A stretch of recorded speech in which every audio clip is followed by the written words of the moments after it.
할렐루야. 예. 제가 인상 깊은 그런 영화를 봤는데 그 라스트 사무라이입니다. 일본 사무라이, 일본 봉건 시대 무사죠. 칼잡이죠. 이 사무라이가 아무리 칼 솜씨가 뛰어나고 최고의 고수를 할지라도 시대가 바뀌어가지고 총과 이 대포가 나온 시대에서는 이길 수 없잖아요. 그런데 그 전통을 고집하는 거죠. 칼을 너무 잘 쓰니까 그 칼 쓰는 것을 고집하다가 결국은 싸움에서 총과 대포에 의해서 완전히 처참하게 죽는 그런 마지막 장면이 늘 기억이 납니다. 오늘날 코로나 팬데믹, 세계적 대유행 시대, 이 사회적 거리두기로 이래가지고 마음이 우울한 그런 시대에 살고 있습니다. 코로나 블루, 코로나로 인해서 우울감 또는 무기력증에 빠진 사람들이 있다는 거죠. 코로나 레드, 코로나로 인해서 그 분노, 감정 조절이 불능해서 막 분노하는 사람들이 있고, 또 코로나 블랙, 코로나로 인해 가지고 처참하게 뭐 절망에 빠져가지고 암담한 상태에 빠진 그런 사람들도 있다는 것입니다. 그럼에도 불구하고 이미 우리는 4차 산업혁명 시대에 돌입했습니다. 작년 2020년 10월 달에 출간된 책 2030 축의 전환이라는 그 기엔이 쓴 책인데, 그 책에는 배나는 코로나에서 끝나지 않고 2030년에 세계는 더 심오하고 거대한 질적 전환을 맞이하게 될 것이다. 그랬습니다. 그래서 2021년 올해가 축의 전환의 시해다. 2020년까지 과거는 잊어라. 2021년 올해부터 새로운 시대가 열린다. 이 세상이 바뀌고 있다는 것입니다. 이 세상이 아주 급속하게 바뀌고 있다는 것입니다.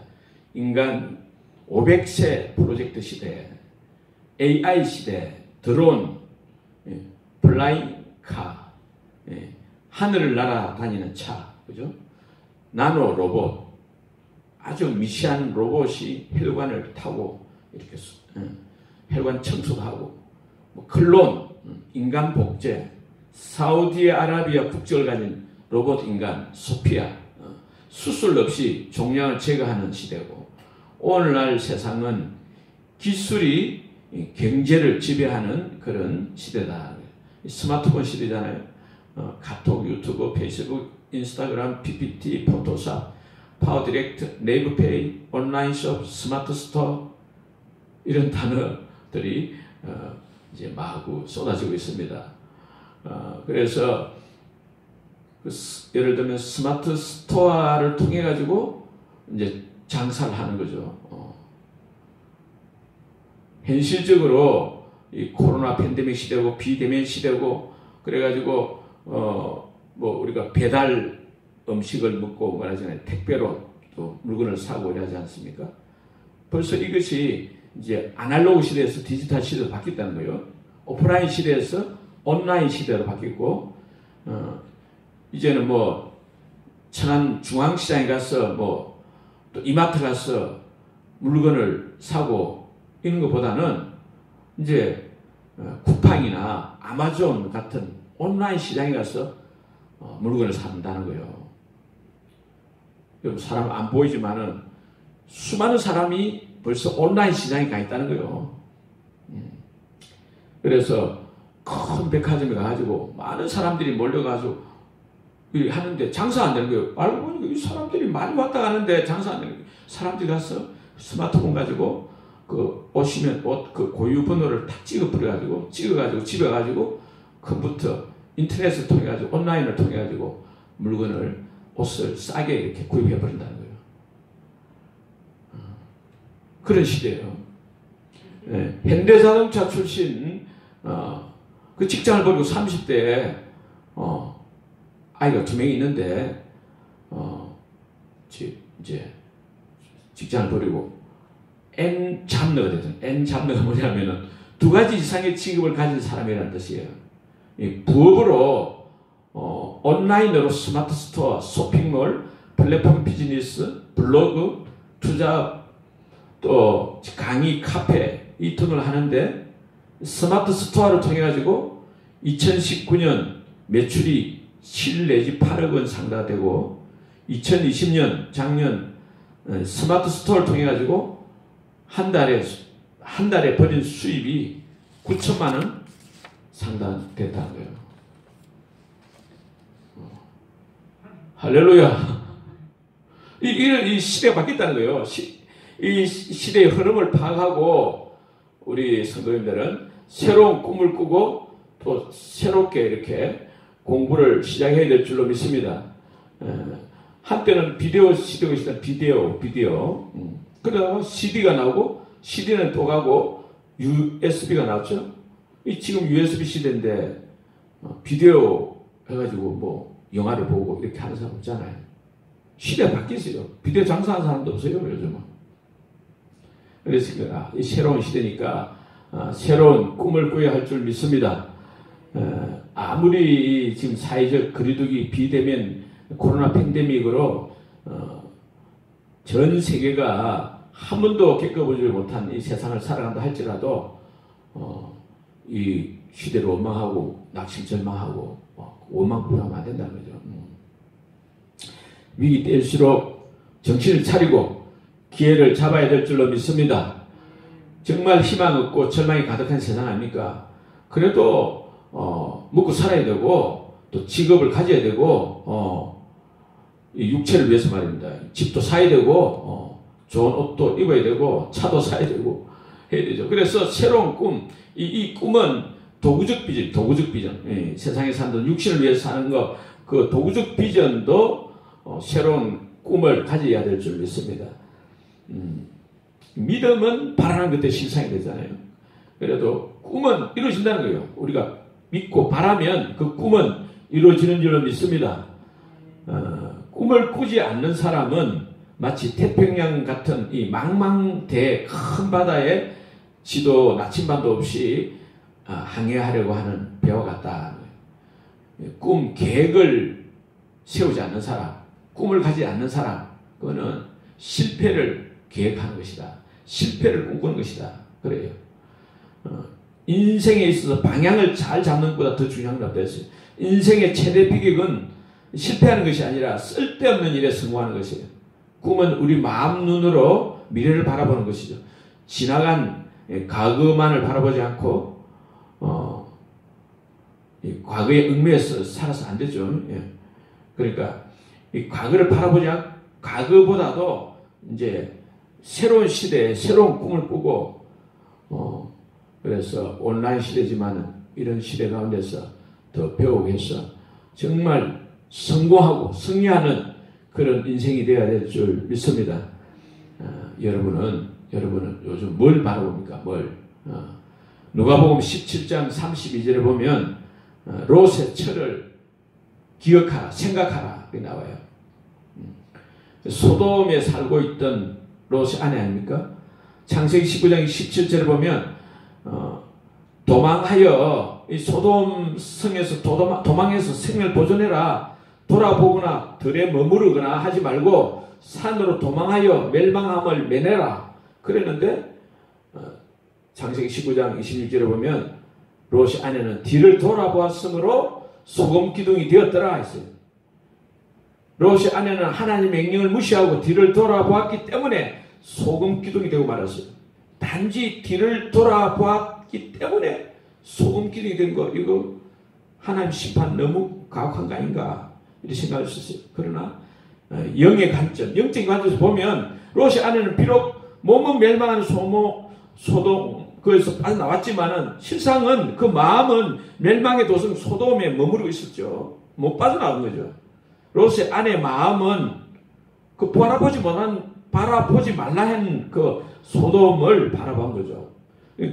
소돔 성의 그 과거의 화려한 그 광경을 바라본 거죠. 도시 생활, 그 화려했던 그걸 바라보는 거죠. 과거를 감안하는 것이요.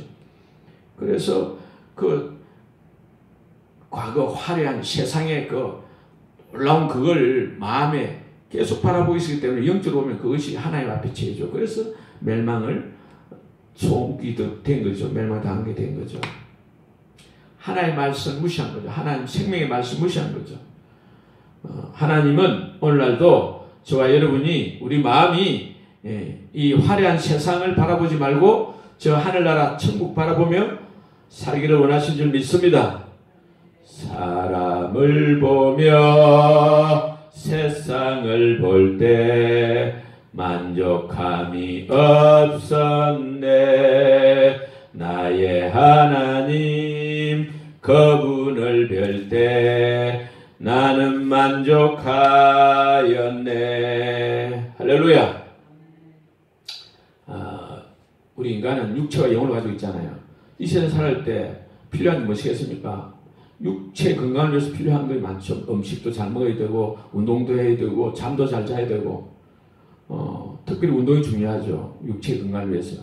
76세인데 보디빌더 해가지고 몸이 얼마나 건강한지 육체 건강 자랑하고 76세인데 젊은이 못지않은 거죠. 또 이 육체와 정신을 위해서는 자연 친화적인 그런 환경 생활하라고 그러지 않습니까? 그래서 세 가지 욕을 잘해야 된다 그래요. 모욕, 일광욕, 삼륜욕, 또 음악 생활, 뭐 예술 생활, 취미 생활, 독서 생활 이런 걸 해서 정신 건강을 이렇게 자꾸 새롭혀야 되죠. 그러나 무엇보다 더 중요한 것은 영의 건강인 것입니다.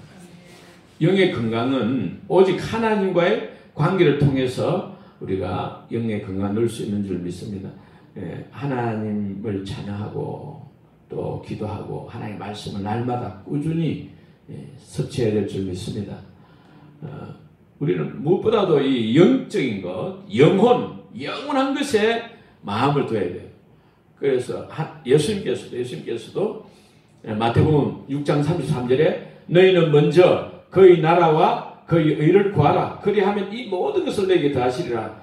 그래서 우리가 최우선적으로 해야 할 것은 영적인 것, 영원한 것인 줄로 믿습니다. 왜 그렇습니까? 우리 인간은 혼을 가지고 육체 안에 사는 영이 있습니다. 그리고 본질이 육체가 아니고 영혼이죠. 영이죠, 영. 육체는 이 세상에서만 존재하는 몸이고 물질이고 영혼은 이 세상에서뿐 아니라 영원히 존재하는 나이기 때문에 그래서 우리가 육체보다도 영혼, 특별히 영을 잘 이렇게 관리해야 돼요. 영을. 이 육체적인 것, 정신적인 것으로 우리 내 영을 만족시킬 수 없어요.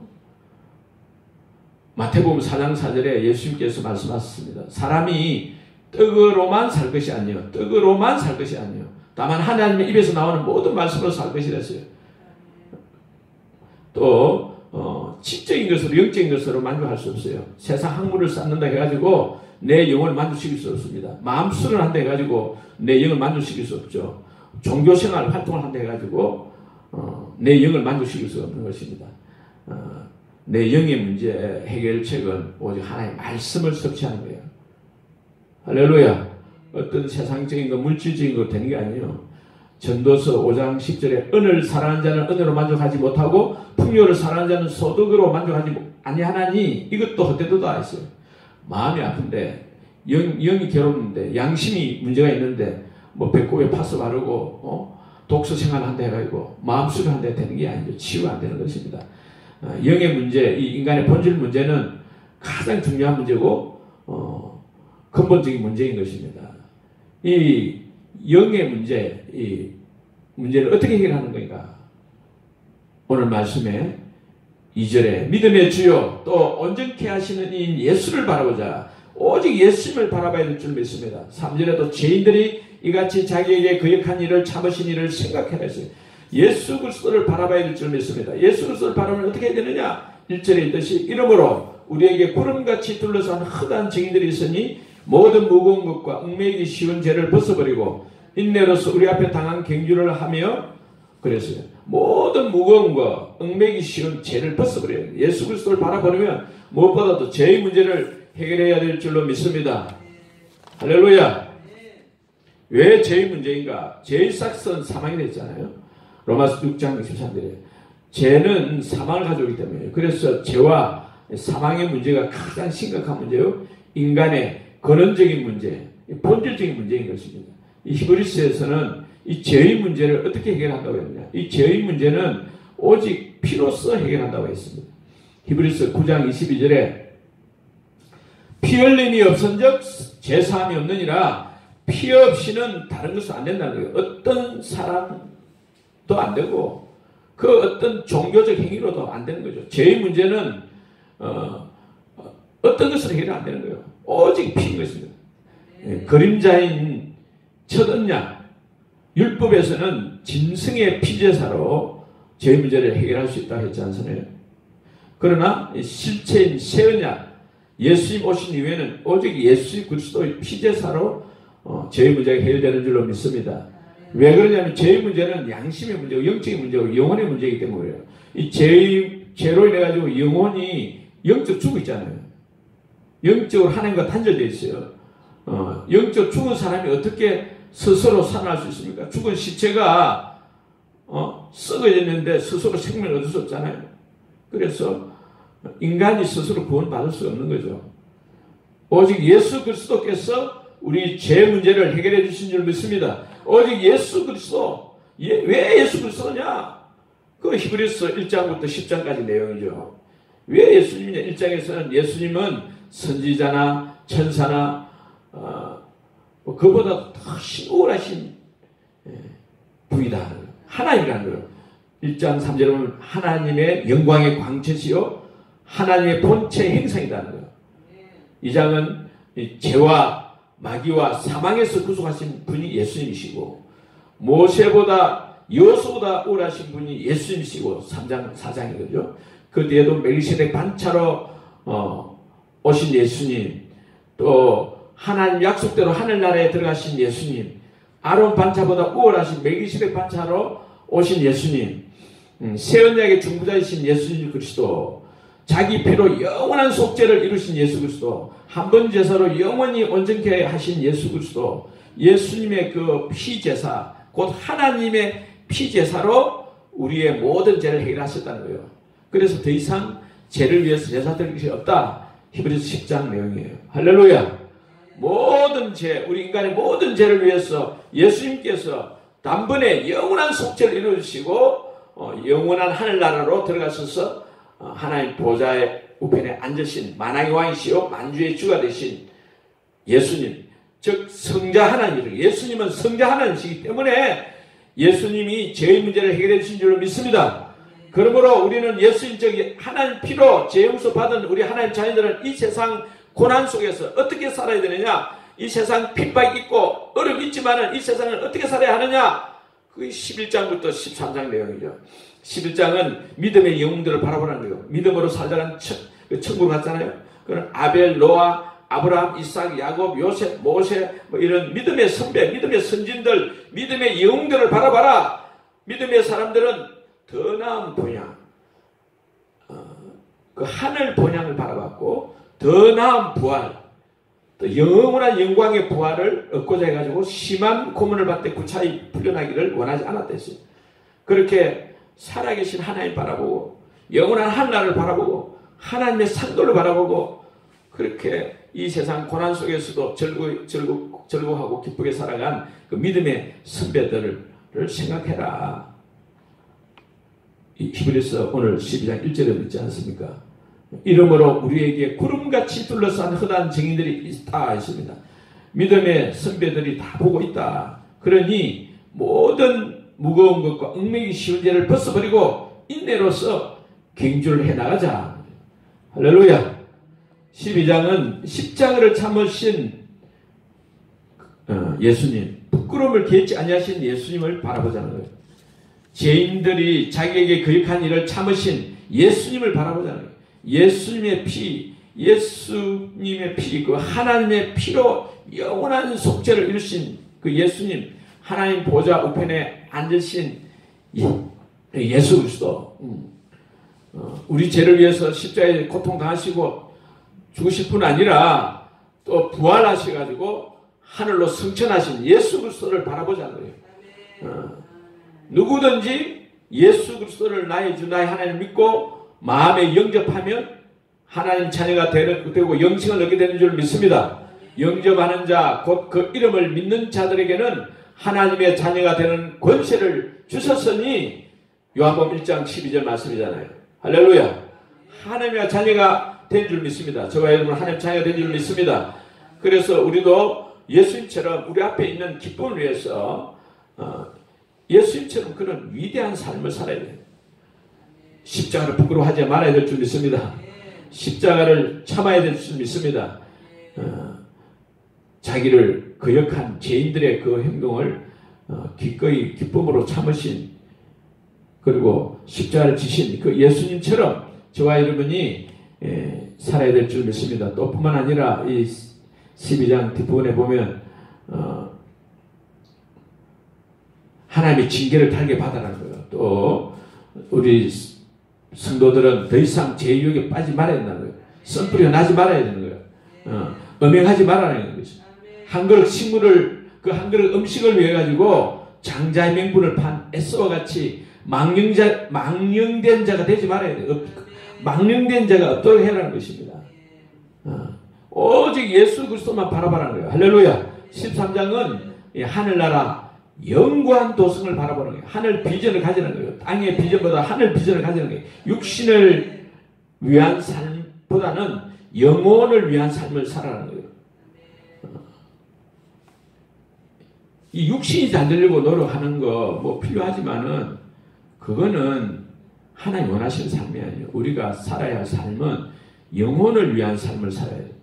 영혼의 때를 바라보고 그럴 때 하나님께서 육신의 것을 더해주시지, 육신이 잘 되도록 내가 영적인 활동을 하는 걸 하나님 원하지 않아요. 내 영혼이 잘 되도록 하나님 뜻을 받들어서 하나님의 사명에 헌신해서 살 때 우리 육신을 위해서도 하나님께서 다 해결해 주시는 줄 믿습니다. 이 정리 사건 봐서 하는 것입니다. 많은 사람들이 막 애통하고 슬퍼하고 안타까워하고 난리요. 한 아기가 죽은 건 정말 우리를 슬프게 하죠. 너무너무 안타깝죠. 그런데 정말 영혼의 그 고통은 모르는 거죠.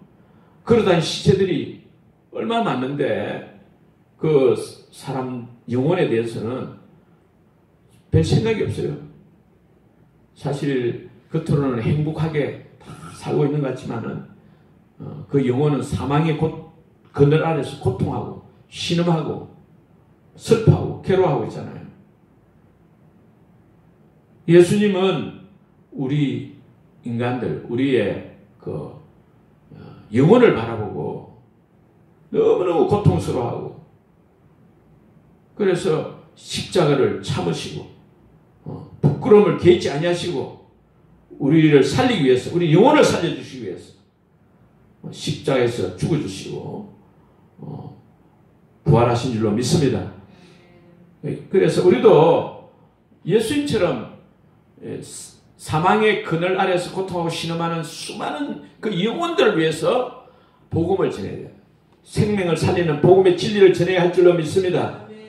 이러한 삶이 복음 전파는 이러한 삶이 말입니다. 11장에 나오는 믿음의 영웅들을 바라보는 삶이고, 12장에 나오는 예수님을 바라보는 삶이고, 13장에 나오는 영구한 도성 하늘나라를 바라보는 삶인 줄로 믿습니다. 이 장망성, 장차 멸망할 도성, 이 세상을 바라보지 말고 믿음의 영웅들을 바라보기를 바랍니다. 예수님을 바라보기를 바랍니다. 영구한 도성 하늘나라를 바라보기를 바랍니다. 이러한 삶을 통해 가지고 진짜 우리는 우리 영혼의 자유, 행복, 기쁨을 누리게 되는 줄로 믿습니다.